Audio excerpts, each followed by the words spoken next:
everybody, this is Chef Scott coming to you from Chefsville. How are you? Hope you all are safe and everything's going well for you. Today I've got a fun, simple recipe, actually two recipes that we're going to do.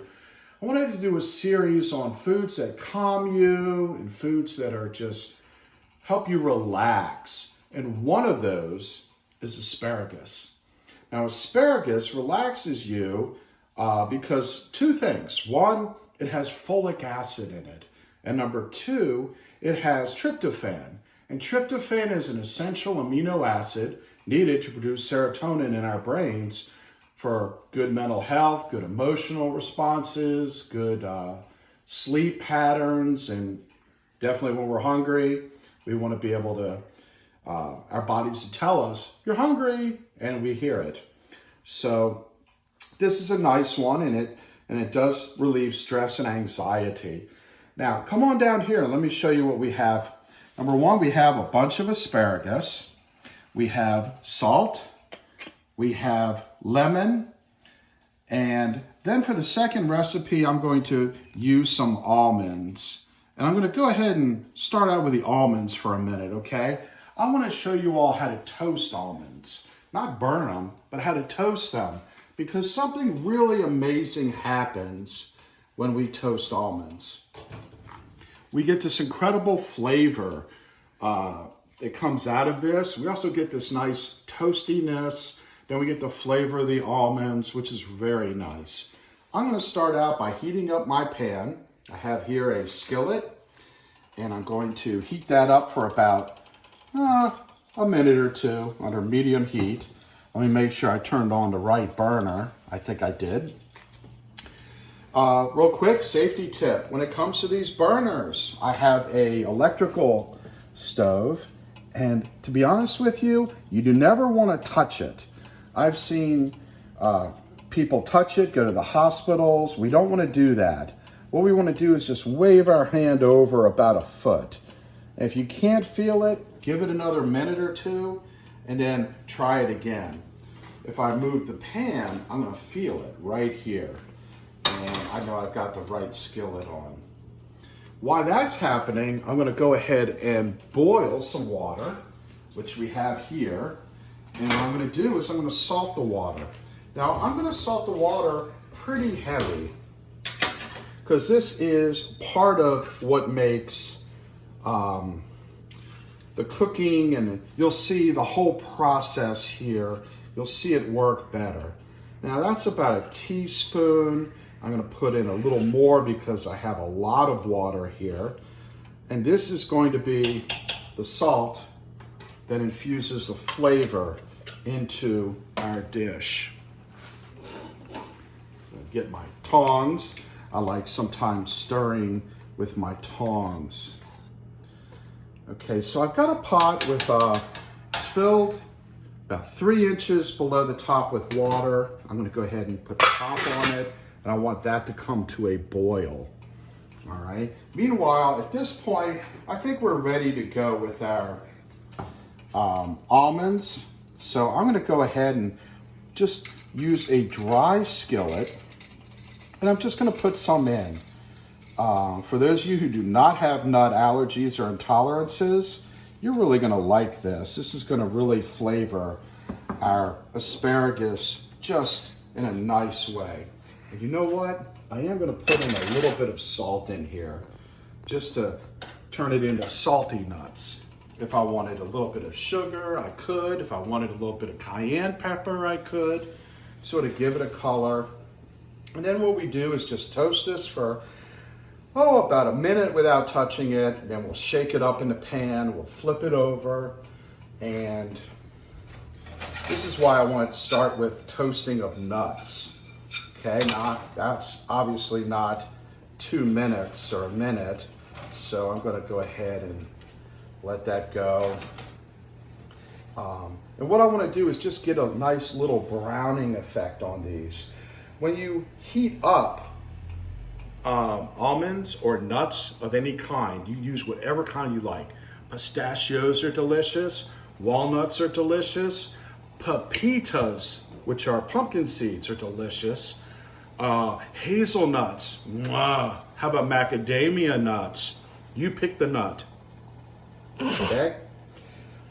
When you heat it up, the oils start to release. And when the oils start to release, we get all these flavor compounds that make our tongue really happy when we talk about flavor. At this point, it's been about a minute, so I'll toss it up. And then what I want to do is come on in here so you can see the pan. See how they're all kind of jumbled up? I need to straighten them out. I want as many of them as possible to touch the pan because that's where the heat is. Or else I'm going to be here cooking all day and I don't get to play and I don't get to do some of the other things I'd like to do and spend time with my family or games or TV, reading. Okay.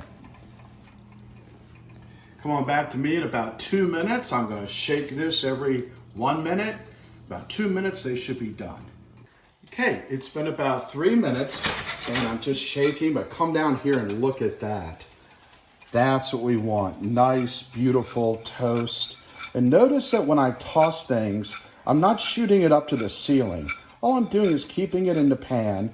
And I'm using like the motion of a wave to come and then come under and catch it. So 1 is to push it down and toss it. 2 is to come under and catch it so I don't spill everywhere. And I have a hint for you real quick. Here's a hack. Come on down. See how this is all jumbled up on this side? If you take the pan like that, I know it's a little bit of noise. That's another way, because all I had was this to work with, because that's what I pulled out. At this point, these are done. I'm going to turn off my stove. I cannot leave them in this pan because they'll continue to cook. So what I'm going to do is take them and just sort of put them in very carefully to this, and we're done. This is cold and it's not going to cook any further. Now let's talk about several things that are important here. Asparagus. When I take an asparagus, these are already washed. I washed them. This is a very tender end. In fact, when I grew up, we only had canned asparagus. And canned asparagus tasted like the can. They were more than limpy. They ran the other direction when we opened them up. So they were awful. And they tasted like the can. They tasted like aluminum. Blah. Fresh, I didn't have fresh until I started cooking school. Wow, was it a revelation. It was totally different than anything I'd ever had. But I really love these tips. And their tips are the softest. Then we have the stalk that's the next softest. Not as soft as the tip, but it's just delicious. And then you get this bottom. And if we turn and look, I'm going to come into the camera. Can you see that's a little woody and stalky and all of that? Well, there's several things we can do. First, I'm going to take my cutting board. And this cutting board is like most cutting boards that are not wood. It has a flat side and it has a side with grooves. The juices collect in these grooves for fish, beef, chicken, poultry, shellfish, and this keeps from making a mess all over your kitchen. I'm not going to use this side when I'm using raw things. I'm going to want this side that's flat because what I don't want is something to bend under here. And then when I cut, I can't cut all the way through it because it's hiding in a groove. So we're going to turn this over. And one thing you may want to do, going back to the thickness and the woodiness of this, is simply, as a chef, you may want to cut, or a cook, you may want to cut 1.5 inch, 2 inch piece off the end, and you're good, ready to go. That's one way of dealing with asparagus. Another way is, I have another asparagus here, is you can hold the asparagus halfway through, and this you're going to find very cool. The asparagus will tell you where the woody part is, all by itself. So the odds are, for the first asparagus that I just magically cut, I didn't magically cut it, I used a knife and knife skills and safety. See, they're not the same size. And I kind of want them the same size to make a better presentation. And here you can see, if I peel this back, you can see some of the woodiness. Another thing you could do is just take a peeler, and I hold the peeler like this with 4 fingers under, 1 over, and I just sort of pull some of that back. Just sort of, or I can put it down and do it. Things will shoot everywhere. And you can see that when I get the stringy end off, I get this beautiful white. Well, look how pretty that is. I'm going to go ahead and cut these. And I'm going to use the first ones as a guide. Now, don't throw away all of the stalks and all of this skin, because there is one thing you can do that's going to make it incredible. Have you ever had an asparagus soup? Oh. There's so many ways of doing it that you probably will not get bored. To make them the same size, I want to go with the tip end, and I want to kind of line them all up, and then I can cut. I don't want to be a machine. I just want this to be very approximate. Now, a few minutes ago, we prepared our water with salt. Now, let's go on over and have fun at the stove. Oops. I have purchased for $10 a very nice pot, but I also have in the pot an insert. This insert's wonderful for pasta and asparagus. And what I'm going to do is I'm going to go ahead and put these in. I'm going to put in the deep ends first. Now, in this case, I can still fill this up with some water. So let me go ahead and get some water and go ahead and add to that. And you're going to see in a minute why I'm not worried about some tips that may be sticking out.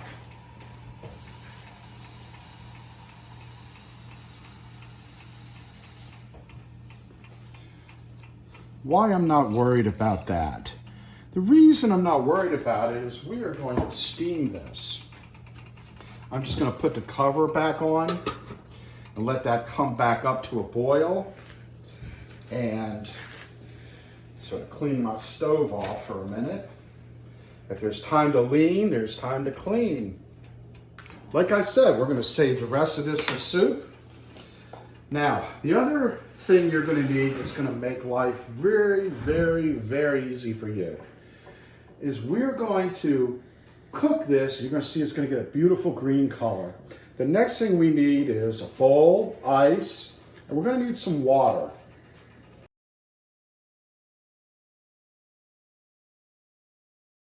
Come on in here and take a look. This ice bath is the magic trick when you want crispy, beautifully cooked vegetables that hold the most beautiful color you can make.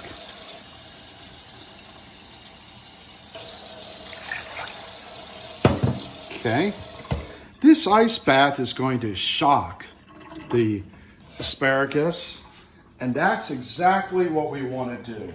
We want to shock it, and we want to set that beautiful color. You know, the hardest thing to do is not peek. I want to peek, but every time I peek, I let out all the steam that could be cooking the asparagus so that the thick stalks are boiling underneath, and that the thinner stalks, the tender parts, they need that steam, and I just can't keep looking.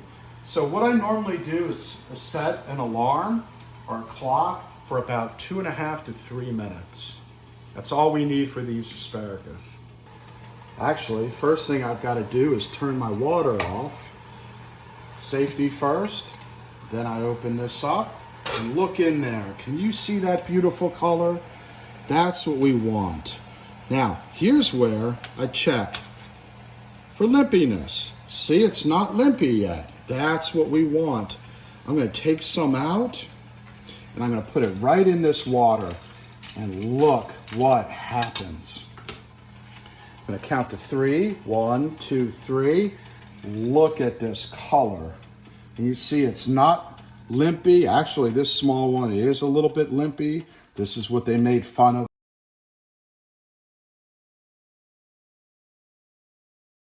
Get the rest of these out very quickly and put them in. Shock them.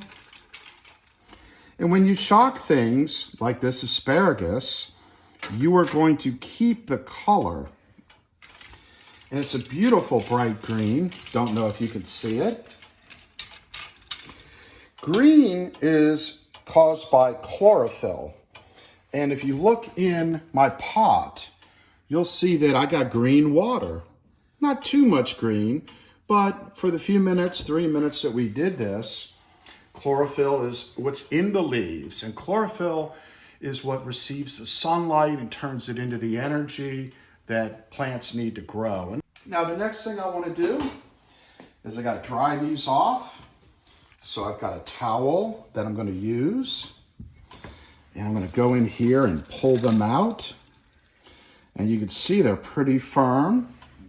I'm just going to open them up on one side. I do want to make sure they're all facing the same direction. The reason why, you'll see when I present this for you. I want a beautiful presentation, and I definitely want to get as much of this water off as I can. If I ice cube drops in there, put it away, and we're done with that. Then I'll just bring this down to me. A little rubby-dubby, rubby-dub-dub-dub. Move it around, and then we are ready. Now what I have here is a plate. To go ahead and take half of these. We're going to arrange them on our plate like this. Maybe I'll do a layer like that. Then I'll come halfway down. See how beautiful green that is? I could do it like this. And let me tuck in a few more here. One, did say another. I don't want to see too much white because I want this to be what I'm making. And then I'm going to come over here, put it on my platter, bring it over to the table. And all I need to do is sprinkle on some lemon. And you'll see, look at all the seeds that are in this lemon. But I'm going to hold my hands thusly, let the lemon juice come out. And I'm holding this in a way where the juice can come out, but I catch all the seeds. Because nobody wants seeds in their beautiful asparagus. Okay, and that's one dish. That is our basic preparation for asparagus. I hope you like that. I gotta take a taste. Come here, middle one. Okay, now this tastes like, excuse me, food shooting everywhere. Ah, get out. Okay. This tastes like spring. Spring, the smell of spring, the trees, the grass. It's a little bit, vegetable-y. It's supposed to be. Get your hands off that. And then you got the nice crunch. Not too much, not too little, but it's not limpy. That is how a classical asparagus is supposed to be made. Now let's go finish our other dish. Ready? Come on over. I have a few more here. I'm just gonna load these in. Make them about, put them in the middle. Actually, put them in, I can arrange them. I can do all kinds of pretty things with asparagus. Gonna make sure that you can see the layer on top. And then we're gonna come on over. sprinkle or season with this beautiful lemon juice. Again, catching seeds as we go.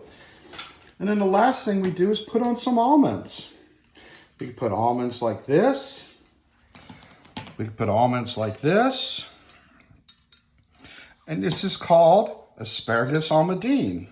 It's just very simple. We've already salted it. Isn't that pretty?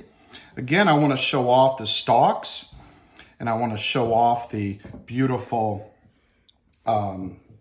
asparagus. If I want, I can push these so that it looks sort of like I made a line. You don't have to, but you can be as creative as you want. This is our second dish. So the trick is to make classically simple asparagus. Here's two variations of it. Wait till you see what we're going to do next. We're going to wrap them in ham and bacon. Then we're going to grill them, and they're going to be absolutely delicious, and we're going to have a dipping sauce for it. Come back and see me for that recipe in a few.